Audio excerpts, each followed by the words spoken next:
Okay, game 2 against Grixis Delver. My sideboarding looks really weird. I'm not sure whether I experienced some bug or something.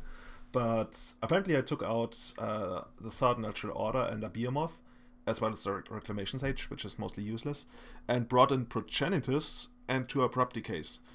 I'm not sure why I did it this way, because if you bring in Progenitus, you really want at least three natural orders, and sometimes even Abrupt Cabot therapies to like help you out with resolving natural order, or sometimes even like just Cabot therapying yourself, even though that's like already on. You're usually either winning very hard or losing very hard when you have to do that.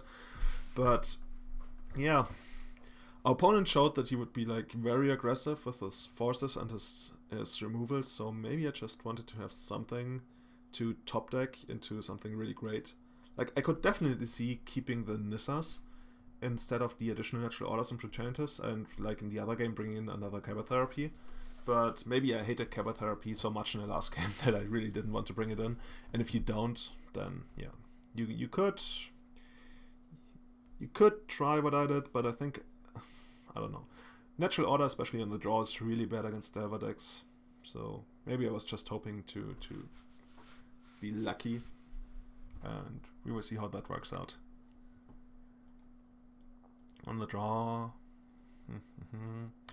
Oh, snap keep. Man, this hand is so bad, but it's such a snap keep for me because I keep everything with Elves. Like, we will draw a card on our next turn, and then we will draw a card after that, and then on the very same turn we will draw a card of Visionary.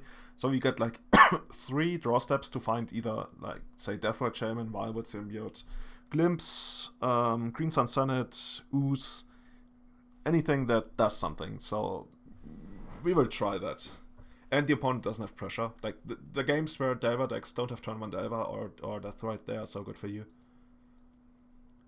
And we draw Heritage to it. I'm trying to play around days here. Like, this is not the kind of first turn non-basic land where you try to induce a wasteland, but the thing is I really want to keep these Spectral Rangers here. So I don't want to run into days. And even if he wastelands here, that's like fine for us. See, he probably does, I guess. Yeah, this is the kind of thing that I mentioned earlier, where you show weakness by leading with a non-basic into an elf that doesn't really do anything. But if the Delver player doesn't have any good play on, like any proactive play on his own turn, the Wasteland is actually not that bad for you.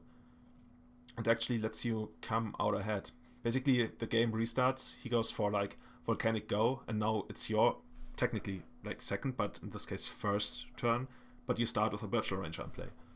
So, yeah. The opponent was maybe hoping that we wouldn't have another land, and I'm trying to make it look like it, and once again play around days. He might play Bolt here, yeah he does, which is a fine trade for us. We'd much rather have him Bolt like guys like Virtual Ranger or Heritage Druid than like the real guys like Deathrite Shaman and Wildwood Symbiote. And on his turn he goes for Brainstorm, doesn't get Brainstorm locked. But the earlier your Delver opponent plays his Brainstorm, especially when he doesn't have pressure, the better for you.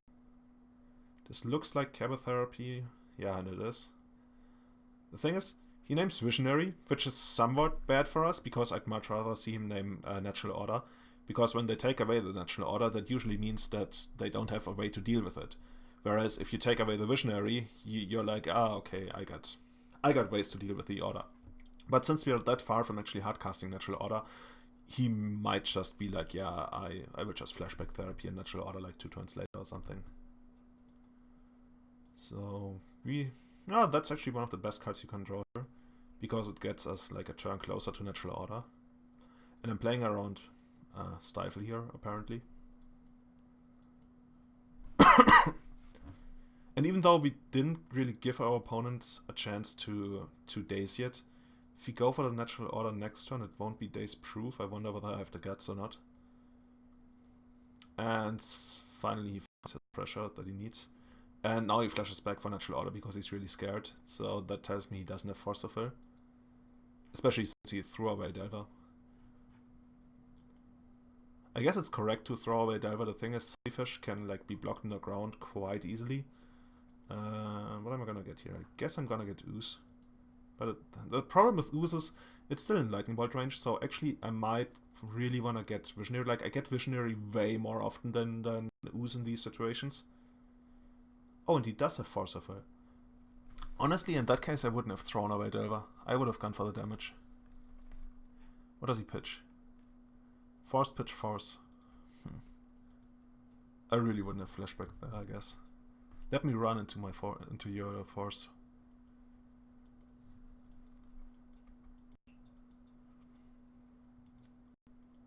And more cantrips. This is not doing anything. And at this point, even though we're not winning the race, we're actually also not like losing it by a lot. And this is just why you love Elves. You got these demonic tutors that put the card right into play. It's just so much fun. And am I gonna get Visionary? I'm probably gonna get Visionary, am I not? What's happening? Somehow I can't manage to cast this Senate. Or maybe I can. Oh, magic on it, maybe. I don't know. Okay, I get the use. I guess the use is fine.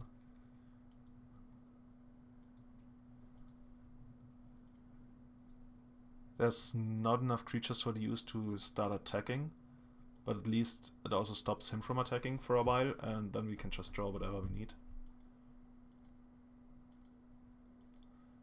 Pyromancer, another very slow threat. He could have attacked here. I'm pretty sure that I wouldn't have double blocked. But maybe, yeah, but if I block with Droid Arbor here, the use can grow to 6/6. So he probably doesn't want that to happen. Pendelhaven is okay. And I'm using my mana to eat his entire graveyard just so that he can't play another zombie fish. At this point, I'm feeling quite good about the situation. I even have Pendelhaven, which stops like most of his young Pyromancer action. And yeah, I'm killing the Pyromancer. What is he gonna... Oh, he's gonna get a token, okay. Oh, he's dazing it to get the token. And is he... I think, wasn't that the game where he dazes it again? I'm pretty sure, yeah, and he dazes it again. So, oh man, we're getting so much value out of this. Basically, his dazes are like return a creature, return a land to your hand, make a 1/1. Which is perfectly fine for us. The thing is, Scavenging Ooze can't attack anymore because of this. But I'm happily throwing away like these creatures just to grow Scavenging Ooze even bigger. And hopefully win the race. The only thing that would be bad for us if he attacked here with Gormak Angler into our 6/6, because that would like kind of make it look like he has Lightning Bolt, and then I have to make a decision. I would probably not block, but yeah. And then if we want to like counter attack, we just trade for the 1/1, and then we're once again in the position where the Gormak Angler faces the Droid Arbors, and I guess we could then trade one Droid Arbor for that. But overall, it would be like a very awkward situation. Wildwood Symbiote doesn't really do anything here, but it gives us a lot of great top decks. Because it protects Deathwatch Shaman, and if we find another elf, it even like double activates Deathwatch Shaman. And Visionary is of course bonkers with it, and so is Green Sun Senate. I'm not attacking here, I guess. Let me see why. This is 7/7, grows to 8/8. Because it's still Lightning Bolt plus Gormak Angler. I think this is one of those games where I just rely on my top decks. Because I've got the ground pretty well covered. And Painful Truth is really good for him here. But let's see. Since he's tapped out, he can't really attack and bluff Lightning Bolt. And we just remove that card. Cradle is a terrible draw here. So we have to pass. So let's see what he found with this Painful Truth. Another young Pyromancer, which kind of gets negated by the Pendelhaven heavily. Deathwatch Shaman is annoying, but we're still at 19. So overall, the Painful Truth wasn't as painful for us as it could have been. And we just keep removing stuff from the graveyards.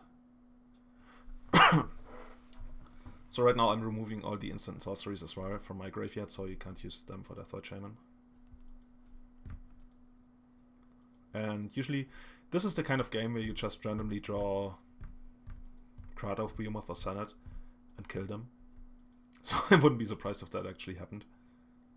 He's down to 2 cards, so even if we find something and we trade for it, we still have a lot of top decks. Wildwood Symbiote, once again, not the best card you can draw. You could even like argue for keeping it in your hand if you draw, in case you draw Glimpse of Nature. That might have been better. Okay, and now he puts us to a decision, and I think I might just trade one of the Dryads here. Yeah. This is way too dangerous. Like, if we lose Ooze here, we're definitely in trouble. Deva is great, because it like ignores all of our defenses. So, like, over the course of the next 1 or 2 turns, I would really like to draw something. Julian range are really not that big of a draw. The thing is, it's an elf, so we can like block and bounce against Gurmak, and he actually has the lightning bolt. That's a pretty random lightning bolt, honestly. Maybe he's banking on drawing another one next turn, or maybe he even has a second one to kill the Wildwood Symbiote. But even then, we have Curian Ranger plus Stride Arbor, which is okay. It's not winning in the long run, but it gives us like 1 or 2 more turns to draw something. As you probably already noticed, my Elves game is very draw-based, as in you really need to draw what you need. Because that's just how it works in a green deck, I guess. He might start going all in, but it's probably not enough yet since we're on 21. And he's on 6. I guess I'm gonna, yeah, just block and bounce. And unless you have like Cover Therapy to take away my Curian range, I think you might not even wanna attack here. I guess I could have blocked the Gormak with the Scavenging Ooze and see whether he actually has Dismember or not, but if he had Dismember, I don't know. I think it's much safer to block and bounce of Curian Ranger, especially since Dismember on the Scavenging Ooze would be like really devastating. Or maybe I just didn't pay attention, like you you never know with me. Even I don't know. Let's see. He already gave up, he's not attacking anymore. And I keep drawing the best card in the deck, unfortunately it's not that good here. Talk about top deck wars, Elves against Derva. And Visionary is a great draw here. Like, starting from this turn, we're gonna draw like 2 and then 3 cards every turn cycle, which is amazing. Abrupt Decay helps us out, like it's technically, what's the most likely target? I guess Delver, and apparently I'm doing it right away because I've got green mana floating. And another thing that you have to take into account, if you wait until its upkeep, yes, you get to see his top card if he flips it, but you're also giving him a free try because of the polluted delta, and I think that's why I did it right away. Bounce, replay. Hope he doesn't have Hardcast Force of Will here. Which he really should do if he has it. And he doesn't. I'll probably just draw another Cradle. Oh man, that's amazing. 8-9. Hoof, hoof, hoof. He's like super unlikely to have Spell Pierce post board, and even if he has Spell Pierce, we can pay for it. So yeah, that's just gonna hoofing it up, and he concedes. So 4-1, 3-1. Yeah, it's 3-1. So we've got, that was the 4th round. 3 more rounds to go. So tune in.